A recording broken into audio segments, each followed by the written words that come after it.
Welcome in, everyone, and thank you for listening to the 141st ever episode of the Missouri Sports Podcast, brought to you by 106 Apparel and recording from the Revel Advertising Studio in beautiful Springfield, Missouri. I'm one of your hosts, Cameron Albert, alongside my good friend and fellow Mizzou fan, Kyle DeVries. How are you doing today, Kyle? I'm doing great today, Cameron. How are you? I'm doing well. You just get done with Relay for Life? Yeah, I just got done running the laps and just thought I'd come straight here. How many laps did you get in? Oh, you know. That's an all-night event, right? Yeah, I was running all night and just still all through the day. You did running? Yeah. Yeah, I think you're allowed to walk, but... Yeah, you are. Okay. Have you ever been to a Relay for Life event before? No, I haven't. They're fun. Yeah, I imagine. For a great I have to cause. do it for work pretty often, but... Or else you wouldn't. But it's for a good cause, and I have done it for leisure as well.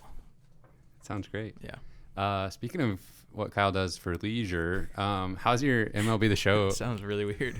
Yeah, just do Relay for Life for leisure. Sorry, what? How's your MLB The Show player coming along? Did you break into the majors yet? No, I haven't got called up yet, but man, I got to be close. They gave me a little.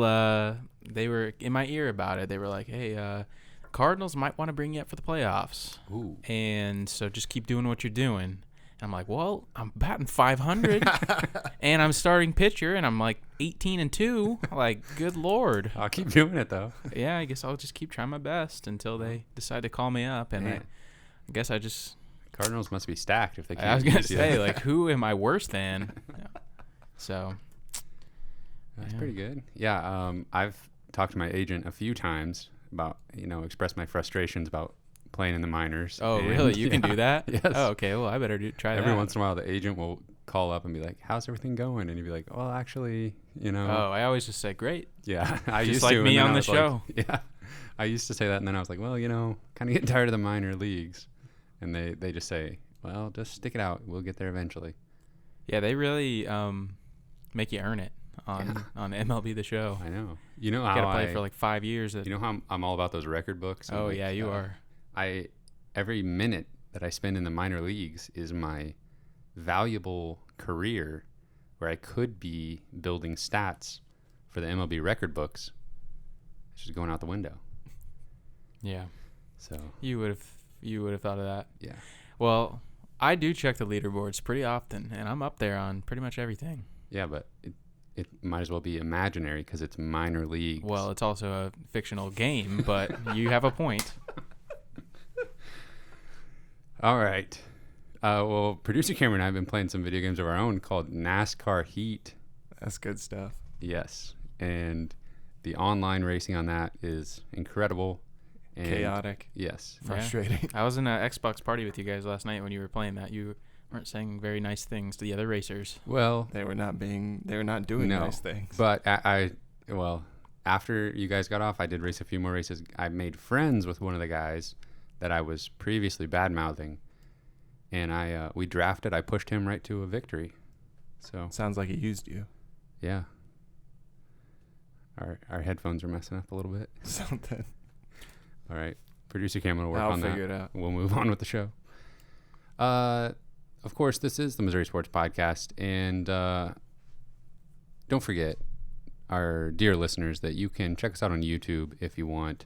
And you can support the podcast directly by leaving us a review or a comment or a like, or by subscribing to our Patreon page, and that is patreon.com/Missouri Sports Pod. Kyle, we've got some football to talk about. This is kind of that time of year where there's not a whole lot going on, but we do have some kernels of news that we can discuss. And the first is Missouri has a potential commit. We're on commitment watch for Marquis Gracial. He has announced that he's committing tomorrow at 5 p.m., and Mizzou seems to be in the driver's seat. The crystal ball likes Missouri. Yeah, 4-star defensive lineman from St. Louis. The breadcrumbs have been abounding from this one for a little while. I would be shocked, and I told you guys I would resign from the podcast if he doesn't pick Missouri, so might be a little nervous, I am tomorrow. now. So, well, that's some big-time stakes, so I'm just kidding. I won't resign, but that's how sure I am that he's going to pick Missouri. So, but recruiting is fickle, and I probably shouldn't say things like that and make certain statements. Yeah. But in all seriousness, he's got a pretty solid top 5. You know, he's a 4-star player, so obviously he's got some good options. So I shouldn't just be, I don't know. Yeah. I shouldn't It's belittle. not in the bag quite yet. I shouldn't belittle this recruitment because this is a big deal and would be a major get for Mizzou, and is, like we've said on this show many times, is historically not a player that we expect to land typically. Is a 4-star player from St. Louis. And that speaks to the success Coach Drinkwitz has had, that we can kind of be like, yeah, we feel good about this one. Yeah. In previous years, that would not be the case, even though we do tend to be optimistic on this podcast. Yeah, but we do. Realistic. Yeah, tomorrow, which it will be Friday, May 14th at 5:30, I believe, is when he's making that commitment. So keep your eyes on Twitter, and hopefully we'll get some good news. We missed out on another transfer wide receiver formerly from St. Louis. Jordan Johnson transferred from Notre Dame, and he has now ended up at UCF, of all places. We made predictions for this last week, unfortunately, and I predicted the state of Florida. This is one that I thought he was going to Mizzou, and I was wrong. But you didn't. I wasn't all that sure about it. Put but anything major on the line. For it that did one. seem like it was something that made sense. So we were 0 for 2 on big-time wide receivers transferring back home. So with Jameson Williams being the other one, so kind of thought we would hit on one or two of those guys, but we did not. And yeah, UCF seemed a little random. I had forgotten that Gus Malzahn's there now. So they're really probably writing the big checks now, but I don't know. It just seems a little random. Yeah. Well, I was only off by a few miles, I guess. Yeah. What did you say? Florida State? Yeah. And that was just like a completely wild guess. Kyle, we talked a couple weeks ago, or I mentioned that Scott Linehan, former NFL head coach, Scott Linehan was working in some capacity with the Mizzou coaching staff, Mizzou football coaching staff, and they made it official. He's been named an offensive analyst. And we kind of thought that that's, the type of role that he might find himself in. And it looked like it was that way unofficially already. So that's just really interesting. And I think we kind of talked about the fact that it seems like Coach Drinkwitz is surrounding himself with a lot of experience and a lot of head coaching experience, and randomly kind of a lot of NFL coaching experience. Yeah.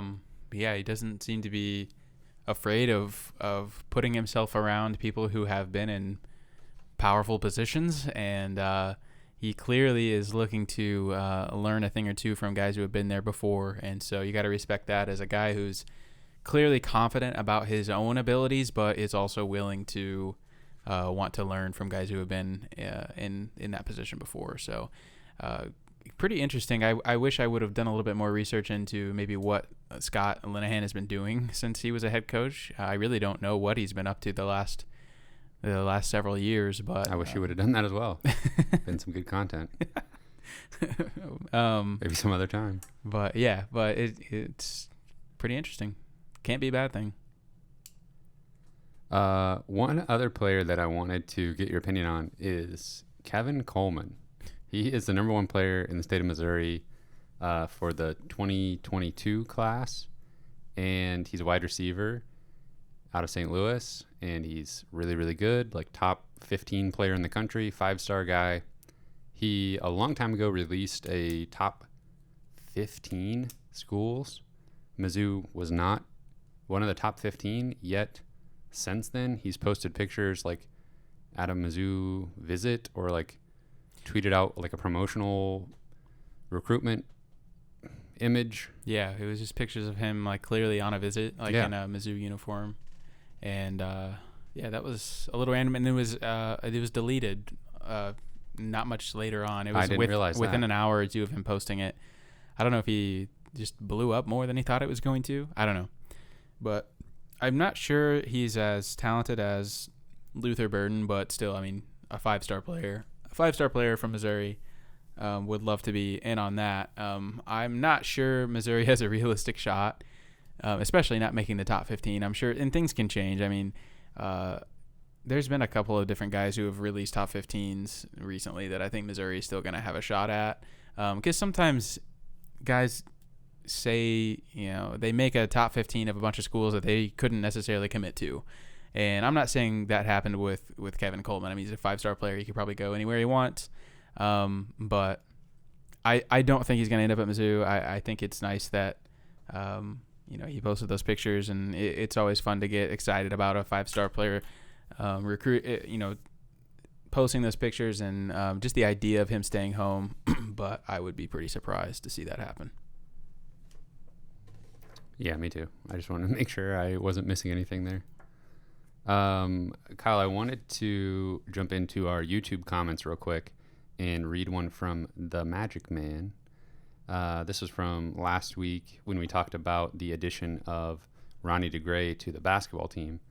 Part of this comment is, I like the game of DeGray, but I would love to get the center on his Massachusetts team, Trey Mitchell, who is the conference player of the year. The last I heard, he was sitting out there in the portal. And I want to thank the Magic Man for bringing that up, because we haven't mentioned that lately. But in my opinion, Trey Mitchell from UMass is, if I could pick anybody to round out the roster next season, it's probably him. That's like realistic at all, because there is a post position with a lot of minutes readily available, and a player of his talent coming in. I think he averaged like 18 points, 7 rebounds last year at UMass. That would be just a perfect end to the Mizzou basketball offseason, in my opinion. For sure. And, Mizzou's got 12 guys currently. They've got 1 scholarship available, and we've talked a lot about what are they going to do with that final scholarship. Are they going to fill it? Are they going to kind of let it ride and not fill it? Because obviously we know what they've done with that final scholarship the last few times, and it's never worked out. And you never play that many guys anyway. And so, but this is definitely a scenario in which I would be ecstatic with them. Trey Mitchell, that's his name. Yeah. With adding Trey Mitchell, because he's in a position of need. He's obviously a very talented player, and he's got a connection. So, that's something that makes sense, something I would be all on board for sure.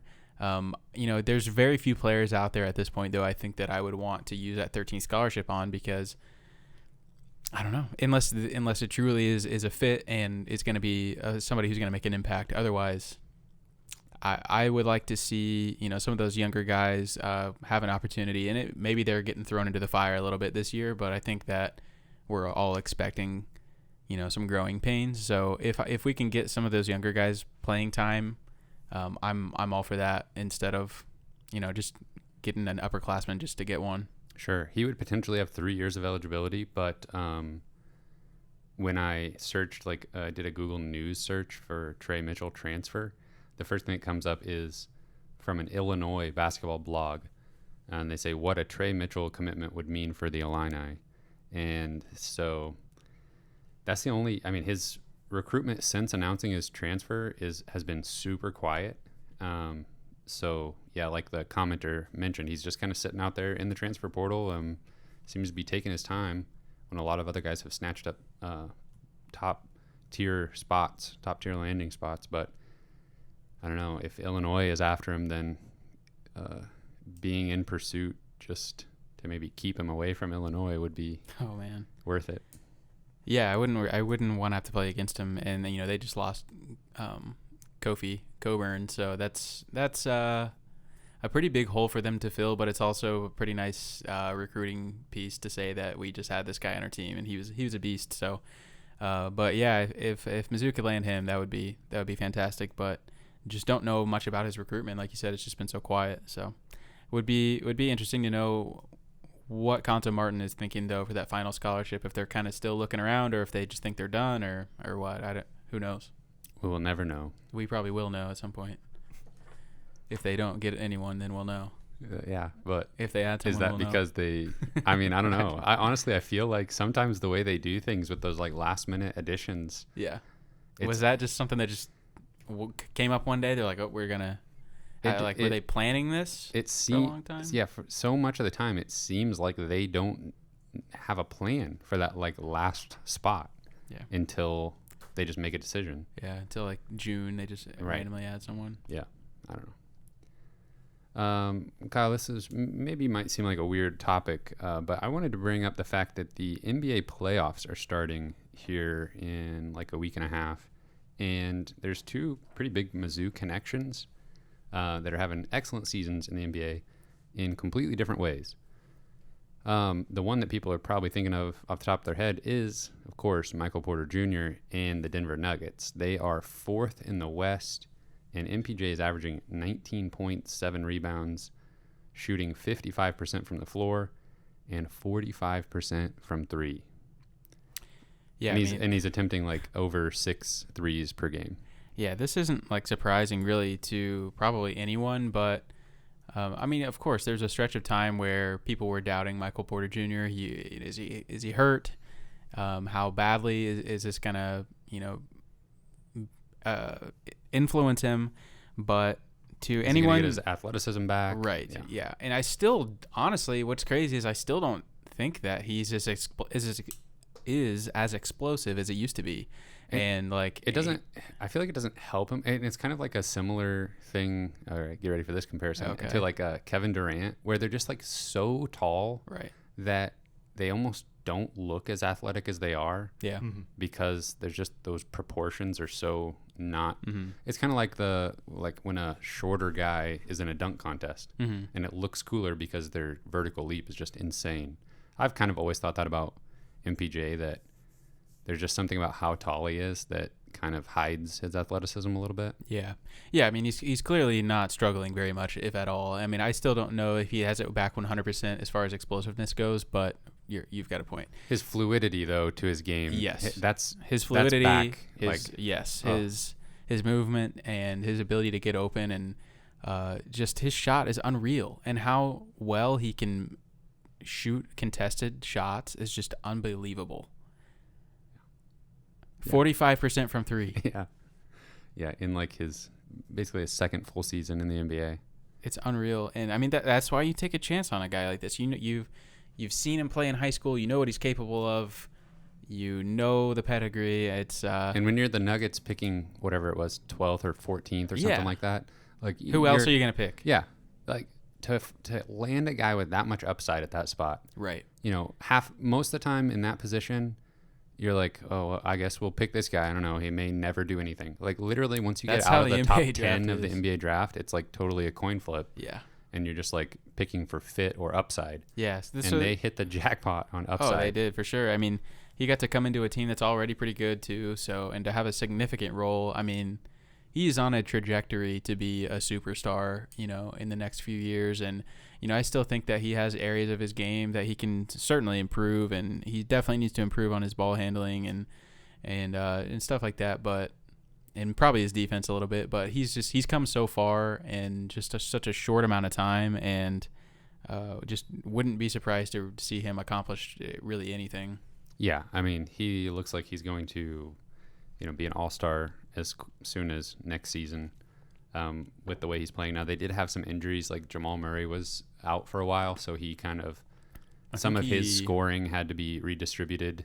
I think Jamal Murray had a pretty significant injury. He's done for the year, isn't he? I don't really remember. I'm pretty sure he is. So that's gonna single-handedly, I think, prohibit the Nuggets from going very far in the playoffs or winning any significant games. I think, but they've got a shot to be really good next year, though. Last year, MPJ just averaged 16 minutes per game. He only started 8 games out of 55. This season, he's averaging almost 32 minutes per game, and he started all but 7 games.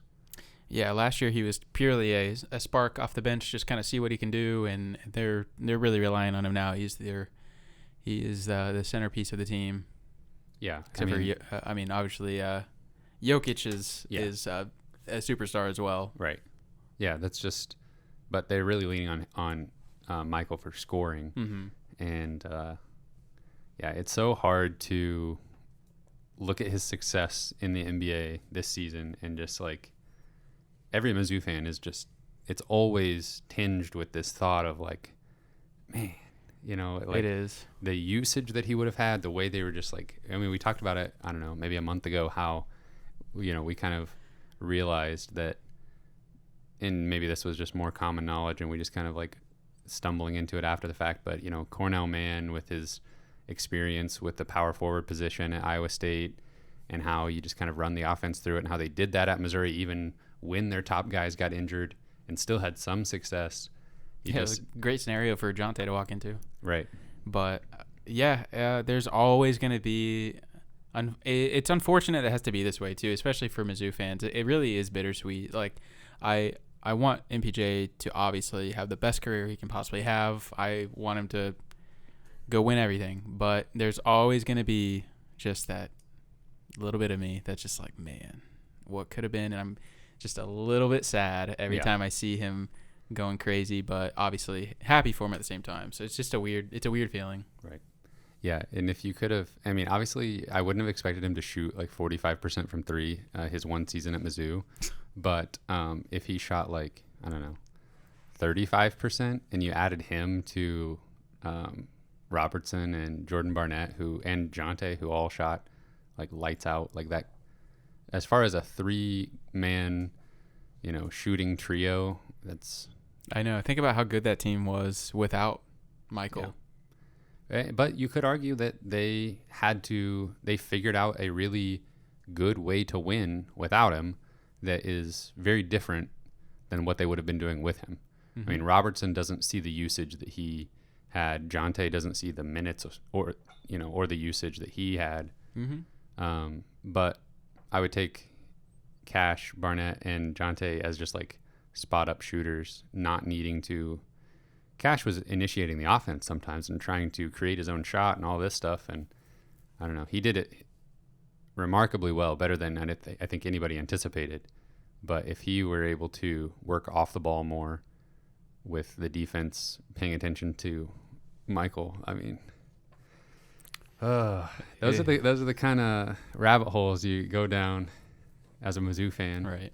I mean, you do have to give the staff credit for how they handle that situation and like how they were able to still have a successful season. There was a lot of drama behind the scenes, and well, there's a lot of drama period with just Michael kind of dropping hints about him returning and stuff, and then actually returning and not being full strength and all that stuff. So that was a crazy season, and especially for somebody's first year as the head coach, that was craziness, but it was a fun year regardless. Mm-hmm. And I'll never remember. That's an interesting way to say it. I'll never forget being at that first game, and and Michael obviously was out for a prolonged amount of time, like a couple of minutes into the game. I even remember somebody behind us was like, "Put Michael in," and then I was kind of like, "Yeah, where is he?" And then everything just went from there. Yeah, we had to like text our friends that weren't at the game, like, are they saying anything on TV about what's going on? Not ideal. Yeah. But that environment, he didn't like his defense. The coach didn't like his defense. Pulled him. Yeah, I mean, I wouldn't put it past him. That was all a conspiracy theory. He was never hurt. The whole thing is he got the Xavier Penton treatment. Yeah, Konzo didn't like his defense. Okay, Kyle, the other thing that's interesting about the NBA playoffs this year, and potentially another big Mizzou basketball what if, is the fact that Quinn Snyder and his Utah Jazz have the best record in the NBA at 50-20. They're going to be most likely going to be the 1 seed in the West going into the playoffs, and maybe at some point going to have to take on the defending champs with LeBron or the Nuggets. So I think there's going to be some really intriguing playoff matchups in the NBA, but I just thought this would be a good opportunity to talk about Quinn Snyder because we are a little bit young as far as Mizzou fans go, and Quinn Snyder as a person is one of my earliest Mizzou basketball memories. I don't remember games being played necessarily. I don't remember really watching them all that much, but I remember Quinn Snyder being a person that was involved with Mizzou. I remember, his unceremonious exit from the Mizzou basketball program and the success he had on the court. So I just thought it'd be interesting to kind of go back in time a little bit to that time. And KenPom has updated their database in the last couple of years to extend all the way back to year 2000, I think, all the way back to 1997. So we can see Quinn Snyder was the Mizzou head coach from 2000 all the way through the 2006 season before Mike Anderson took over. And he did go to an Elite Eight. And you brought up a little piece of trivia back in March around the tournament time that was talking about 12 seeds that made it to the Elite Eight because somebody did this year, I guess. UCLA, maybe? Oregon State. And the only other one to do that was Quinn Snyder's Missouri team. Do you have any memories of Quinn Snyder or the Missouri Tiger basketball around that time? Honestly, I don't have a lot of memories of that era, but for one reason, or one thing I do remember is Arthur Johnson. Like, he was in that era, I believe, right? Or was he before that era? Well, you really put me on the spot here. Yeah, he was kind of right in the middle of that. Yeah. I remember watching him because he was just a memorable player, but honestly, I was pretty young. That was kind of before my time, but it's almost crazy to think though, like that Quinn Snyder was there 6 years. Like that's a significant amount of time for an era, for a coach to be Mizzou somewhere. basketball. Yeah, especially being successful. It's crazy that he was there that long. Yeah, well, there was some people listening to this are going to know way more about this than we do actually, but the decision to hire him came down to him or Bill Self at the time. And Quinn Snyder was a kind of a hotshot assistant under Coach K at Duke. It's crazy that long ago, like being an assistant under Coach K at Duke was like a huge deal, and you were like highly sought after, and Coach K is still out there doing it and putting assistants into head coaching jobs. But so that's not even the what if I was thinking about, was what if Mizzou hired Bill Self instead of Quinn Snyder. That's like, you can't even begin to think about how college basketball changes on that decision. But just what if Quinn Snyder is more successful and doesn't have some of the controversies that he had in Columbia? One player that I vividly remember and was my first favorite Mizzou basketball player was Nils Kleza. Do you remember him at all? He actually, I think he only played 2 seasons at Missouri and then left to go to the NBA. And I think he actually played for the Denver Nuggets, coming full circle. But I'm going to have to look that up real quick. But then he ended up going to Europe to play professionally for many seasons. But he was a Mizzou draft pick, and I remember watching the NBA draft to see if he would get picked. And he did. Let me look up his... he played for the Denver Nuggets for 4 seasons and then played with the Raptors for parts of 3 seasons. But that's the kind of player that I'm always reminded of him when I'm looking at Mizzou's like recruiting history in basketball, and he's like one of Mizzou's top 5 all-time highest recruits. And I'm trying to see when exactly. So his time at Missouri was 2004 and 5, I think. So right at the tail end of Quinn Snyder's tenure. And KenPom only has his sophomore and junior seasons down. Something doesn't seem quite right about that. But he was a pretty high usage player on a not great Missouri team. So he was kind of like the star of the show. And I think maybe if those teams had been more successful, then maybe obviously Quinn Snyder sticks around and maybe Kleza plays another year and they maybe have a tournament run. But it's just so interesting. I think seeing how it all unfolded, I think Snyder was just destined to coach professionals and not coach college kids. Yeah. And you can see that just in his time at Missouri versus, the scandals and controversies dealing with amateur athletes versus dealing with professionals in a professional environment. Because he started coaching in the what was the D League and was successful there, and just like worked his way up the NBA coaching ranks to be. He's probably going to be. I think he's the odds-on favorite to be NBA Coach of the Year this year, with the Utah Jazz of all teams. That's pretty wild. How long has he been with the Jazz? I mean, it's been several years now. Yeah, I will tell you. He has been with the Jazz. This is his 7th season with the Utah Jazz. Yeah, they got a lot of weapons. They probably will be the 1 seed in the West, I would guess, and they got a real shot. And yeah, I mean, that's just wild for him to potentially win Coach of the Year. I think he's deserving of it. He's right up there. Yeah, he was an assistant with the 76ers, the Lakers. He was an assistant for the best Russian professional team. And then with the Atlanta Hawks, and then hired as the head coach of the Utah Jazz in 2014. That Elite Eight appearance for his Missouri tenure really kind of buoys what otherwise would have been so-so or a lackluster stint with the Tigers. But with the Jazz, they've been to the playoffs 4 of the 6 seasons. It'll now be 5 of the 7 seasons that he's been there. Bounced in the first round 2 of those times. I just thought that was pretty cool that there's some big-time Mizzou connections going to be in the NBA playoffs this year, and it's kind of a slow news week. And doesn't Jordan Clarkson play for the Jazz? That's really a heck of a thing for you to bring up, because he sure does. He's pretty good. Yeah. Where did he go to school? I don't know. Tulsa, I think. Oh, well, yeah.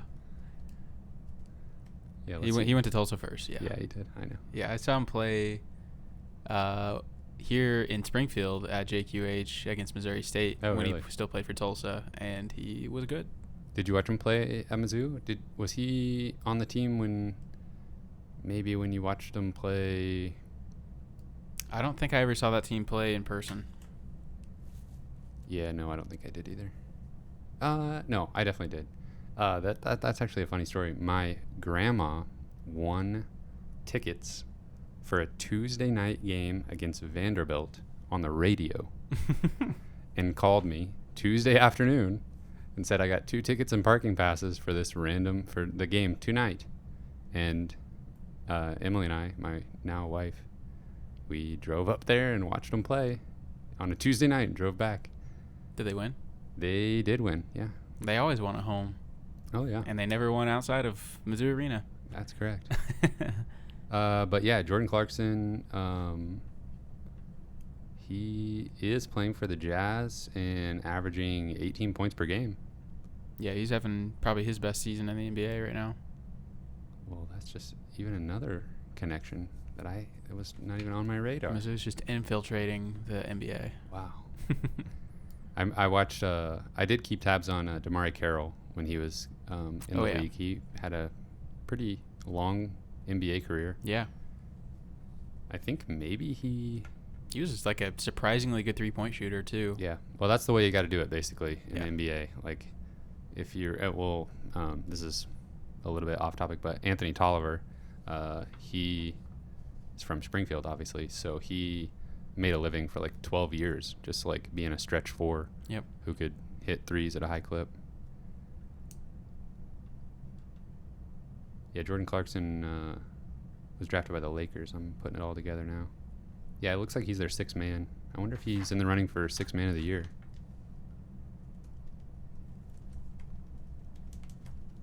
I wonder what it would have been like to watch him play alongside Phil Pressey if that had happened. That would have been fun. We're going to see what NBA.com has as the candidates, the top candidates for 6th man of the year this year. And, of course, it's a slideshow. But they have Jordan Clarkson right there. His picture is right there in the front of the article.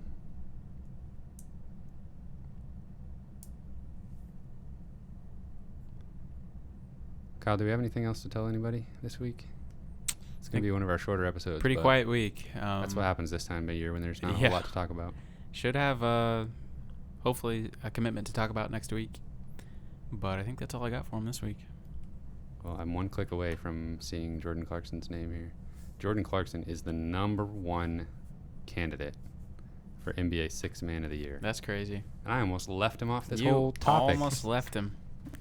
Sheesh. He'll definitely win it, though. Yeah. Like, with #1 seed, Sixth Man for the #1 18 seed points in the per game. West. Yeah.